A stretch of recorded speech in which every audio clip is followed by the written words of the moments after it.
श्रीमद्भागवत चतुर्थस्कन्ध सप्तविंशोऽध्याय नारद उवाच कहन्ति ब्रह्माङ्कनन्दन तदन्ते सेजे पुरञ्जन अनेक मते प्रबोधिला राणीଙ୍କ ମାନ ଦୂର କଲା ପ୍ରସନ୍ନ ବଦନେ ସୁନ୍ଦରୀ ସ୍ନାନ ମାର୍ଜନା ବେଗେ ସାରି କୁଙ୍କୁମ କସ୍ତୁରୀ ଲଗାଇ ସୁବାସ ଗନ୍ଧେ ମନ ମୋହି ସୁଗନ୍ଧ ପୁଷ୍ପମାଳା ଦେଇ କବରୀ ବାନ୍ଧିଲା ସଜାଇ ଖଞ୍ଜିଲା ନାନା ଅଳଙ୍କାର ମୁକୁରେ ନିରେଖି ଶରୀର ଭୋଜନ ସାରି ସଡ଼ର ସେ ତାମ୍ବୂଳ ଭୁଞ୍ଜିଲା ହରସେ ନୃପତି ସମୀପେ ମିଳିଲା ହସି ପଲଙ୍କେ ବିଜେ କଲା ସକାମ ବିକାରେ ରାଜନ ରାଣୀଙ୍କୁ କଲା ଲିଙ୍ଗନ ବିବିଧ ସକାମ ବିକାର ହାସ୍ୟ କଟାକ୍ଷ ମନୋହର ଏକାନ୍ତ ସଙ୍ଗର ତିରଙ୍ଗେ ସେ ରାଜା ପୁରଞ୍ଜନ ସଙ୍ଗେ ରାତ୍ର ଦିବସ ନ ଜାଣିଲେ ଅଜ୍ଞାନ ମୋହେ ନିମଜ୍ଜିଲେ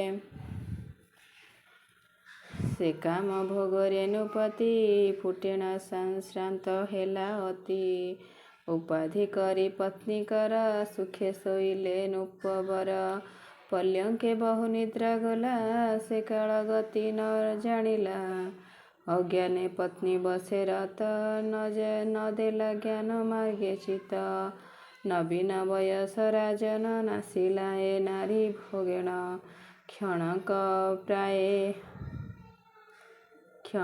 ପ୍ରାୟ ତା ଜାଣିଲା ଏ ଯୁବା କାଳେ ବିନାଶିଲା ଭୋଗାନ୍ତେ ପୁରଞ୍ଜନ ଠାରେ ଜନ୍ମିଲେ କନ୍ୟା ଯେ କୁମରେ 10 ଉତ୍ତର କନ୍ୟା ଶତ ସୁକନ୍ୟା ଗୁଣଶୀଳେ ଜାତ 11 ଶତ ଯେ କୁମର ଜନ୍ମ ଲଭିଲେ ଆଦ୍ୟ ତାର ସେ କନ୍ୟା ପୁତ୍ରେ ବିଭା ଦେଇ ସତ୍ୱରେ ଗଲା ନୃପ ସାଇଁ ବିଷୟ ବନ୍ଧେ ନିମଜ୍ଜିଲା ଅର୍ଦ୍ଧ ଆୟୁଷ ତାର ଗଲା ପୁତ୍ର କନ୍ୟାଙ୍କ ସୁଖାଶଏ ଜଞ୍ଜାଳ ବଢ଼ାନ୍ତି ସେ ରାଏ ଏ ସର୍ବରାଜାର ଭଣ୍ଡାର ଲୁଟିଣ କଲେ ସେ ବେଭାର ବିଷୟେ ମମତା ବଢ଼ାଇ ବନ୍ଦୀ ହୋଇଲା ନୃପ ସାଇଁ ତଦନ୍ତେ ଘୋର ଯଜ୍ଞ କଲା ଅନେକ ପଶୁ ବଧ କଲା ଦେବତା ପିତୃଭୂତପତି ସେ ଯଜ୍ଞେ ପୂଜିଲା ନୃପତି ଯେ ରୂପେ ତୁମ୍ଭେ ହେ ରାଜନ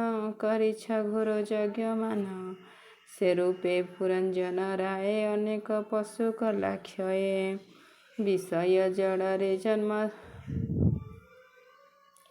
ବିଷୟ ଜଡ଼ରେ ଉନ୍ମତ୍ତ କୁଟୁମ୍ବେ ବଧ କଲା ଚିତ ତଦନ୍ତେ ଉପୁଜିଲା କାଳ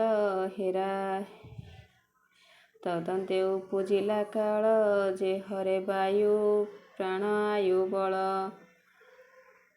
ଯେ ହରେ ପ୍ରାଣୀ ଆୟୁ ବଳ ତାହାର ନାମ ଚଣ୍ଡବେଗ ଗନ୍ଧର୍ବ ରାଜ୍ୟ କରେ ଭୋଗ ଗନ୍ଧର୍ବମାନଙ୍କର ପତି ଅତି ପ୍ରଚଣ୍ଡ ତାର ଗତି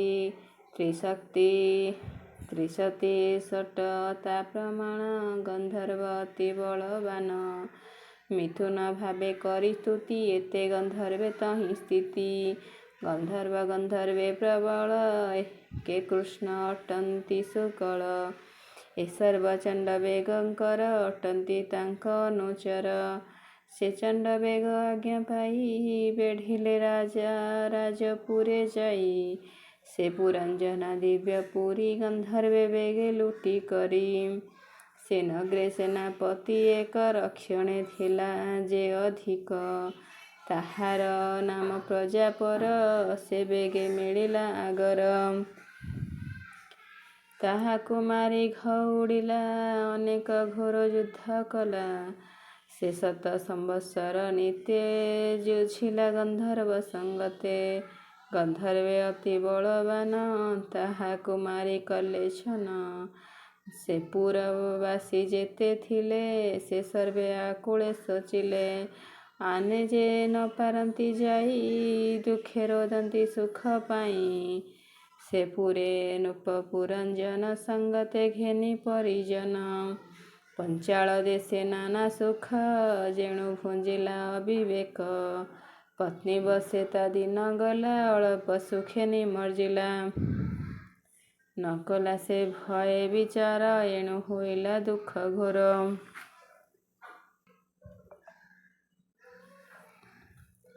ପ୍ରାଚୀନ ଅଗ୍ରତେ ନାରଦ, କହିଲେ ଯୁଦ୍ଧର ସମ୍ବାଦ। କାଳର କନ୍ୟା ଏକ ଥିଲା, ତାହାକୁ କେହି ନ ବରିଲା। ଏ ତିନି ଲୋକେ ସେ ଭ୍ରମଇ, ତା ଡରେ କେହି ବିଭା ନାହିଁ। ସେ ଯାରେ ବର ଇଚ୍ଛା କରେ, ସେ ଦେଖି କମ୍ପେ ଥରରେ। ସେ ସର୍ବଭାଗ୍ୟର ଧାମ, ଦୁର୍ଭାଗୀ ଏଣୁ କରି ନାମ। ସେ କନ୍ୟା ପୂର୍ବେ ଏକ କାଳେ ଯୁବତୀ ବିଭା ହେଲା ବେଳେ, ତାଠାରେ ଭୟ ଭୋଗ କରି ପୁତ୍ରକୁ ବରେ ଇଚ୍ଛା କରି। ତାହାକୁ ଯଯାତି ରାଜନ ପୁତ୍ରକୁ କଲେ ସମର୍ପଣ। ତା ଜ୍ୟେଷ୍ଠ ଯେତେକ କୁମାର କେହି ନ କଲେ ଅଙ୍ଗୀକାର। କନିଷ୍ଠ ପୁତ୍ର ପୁରୁ ଥିଲା, ସେ ପିତା ଆଜ୍ଞାରେ ବରିଲା। ହେମନ୍ତେ ସେ କାଳ ଦୁହିତି, ସେ ବରେ ନୁହେଁ ତୁଷ୍ଟମତି। କାମ ଭୋଗେଣ ବଳହରି, ତଦନ୍ତେ ସଂସାରେ ବିହରି। ମୁଁ ନିତ୍ୟ ବ୍ରହ୍ମଲୋକଠାରୁ, ଏହି ମହି ଭ୍ରମଣ ଇଚ୍ଛାରୁ। ଆସନ୍ତେ କୃଷ୍ଣର ସେ ରସି, ସେ ମତେ ଭେଟିଲା ଦୁର୍ଦ୍ଦଶୀ। ବୋଇଲା ଶୁଣ ମୁନିବର, ମୋ କାମ ଦୁଃଖ ପରିହର। ଯତି ତୋ ପଣା ମୋତେ ଜାଣେ, ତଥାପି ବରିଲା ଭ୍ରମଣେ। ହେ ମୁନି ଶ୍ରେଷ୍ଠ ଯୋଗେଶ୍ୱର, ମୋ ତୁଲେ ଗୃହ ଧର୍ମ କର। ତୁମ୍ଭେ ମୋହର ନିଜ ପତି, ଏଣୁ ଅଇଲି ତୁମ୍ଭ କତି। ପୁରୁଷ ସ୍ୱଧର୍ମଟି ଏହି, ପ୍ରାପତ ଧନ ନ ତେଜଇ। ଯାଚକ ଧନ ପ୍ରତେଜିଲେ, ସେ